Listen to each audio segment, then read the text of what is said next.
બાળકો ચાલો આજે આપણે શીખીશું ધોરણ 5 ગણિત ગમ્મત સ્વાધ્યાય પોથી પાઠ છે રાષ્ટ્રીય ફળ કેરી. સ્નેહાએ રસ્તાની બાજુમાં ઊભા રહી ત્યાંથી પસાર થતા વાહનોની નોંધ કરી. કુલ 2000 વાહનો 2 કલાકમાં પસાર થયા. તેમાંથી અડધા વાહનો ગાડીઓ, ચોથા ભાગના વાહનો રિક્ષા તથા બાકીના વાહનો ટ્રક હતા. તો દરેક વાહનની સંખ્યા શોધો. હવે આપણે પહેલા તો લખી દેવાનું કુલ વાહનો કેટલા હતા? 2000. હવે એમાં શું લખ્યું કે 2 કલાકમાં પસાર, તેમાંથી અડધા એટલે કોઈ પણ વસ્તુ હોય, આ આખી વસ્તુ છે એના 2 ભાગ કરીએ એટલે 2 ટુકડા થયા.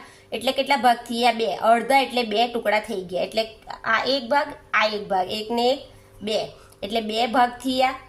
એક ટુકડાના 2 ભાગ એટલે અડધા ગણાય. એટલે જો નહીં આવડે ને તો અહીંયા બતાવું છું કે અહીંયા ગાડીઓનું લખીએ પહેલા તો ગાડીઓના 2000 અડધા એટલે 1/2 આવ્યું. એટલે 2 એકા 2 એટલે કેટલા આવ્યા? 1000 ગાડીઓ આવી.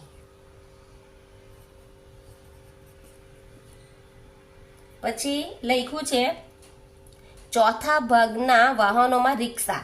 તો ચોથો ભાગ અહીંયા રિક્ષાનો ગણીએ. ચોથો ભાગ એટલે 2000 નો 1/4 ભાગ આવ્યું. તો 4 પંચા 20 એટલે કેટલા આવ્યા? 500 રિક્ષા આવી. હવે લખ્યું છે કે બાકીના વાહનો ટ્રક હતા. તો અહીંયા જો ગાડીઓ ને રિક્ષા મળી આપણને. તો ગાડીઓ ને રિક્ષાની સંખ્યા કેટલી છે? ગાડીઓ અને રિક્ષાની સંખ્યા 1000 વત્તા 500 રિક્ષા. આ ગાડી છે ના રિક્ષા છે એટલે કુલ કેટલી થયું? 1500 ગાડી ને રિક્ષાના થયા. હવે કુલ વાહન આપણી પાસે, કુલ વાહનો કેટલા હતા? 2000. એમાંથી ગાડી ને રિક્ષા બાદ કરીએ, ગાડી ને રિક્ષાના બાદ કરીએ તો કેટલા થયા? 1500.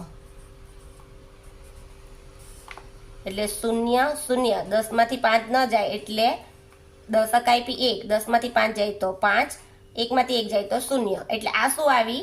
ટ્રક. એટલે આપણી ટ્રકની સંખ્યા કેટલી થઈ? 500. 500 સંખ્યા ટ્રકની હશે. બીજા એક ગામડા તરફ જતા રસ્તા પરથી કુલ 150 વાહનો 2 કલાકમાં પસાર થયા. તેમાં ત્રીજા ભાગના સ્કૂટર, પાંચમા ભાગના બળદગાડા અને બાકીના વાહનો ટ્રેક્ટર હતા. તો દરેક વાહનની સંખ્યા કેટલી હશે? તો અહીંયા પણ આ જ પ્રમાણે કરવાનું. કુલ કેટલા હતા?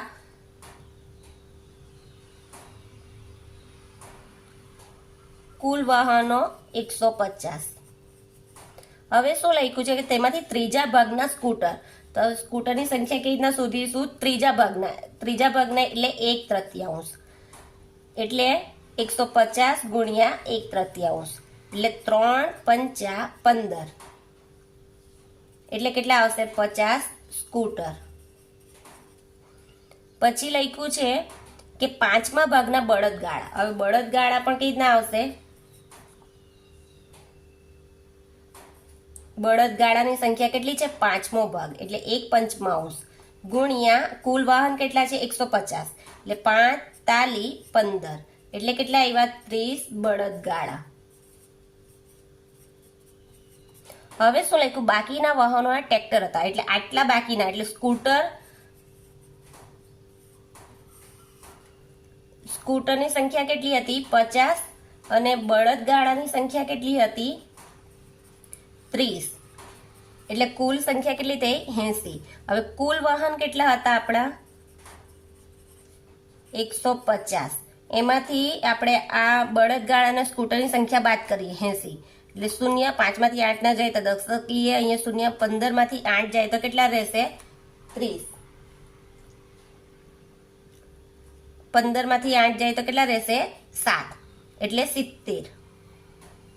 એટલે ટ્રેક્ટરની સંખ્યા કેટલી થશે? કુલ ટ્રેક્ટરની સંખ્યા 70 હશે.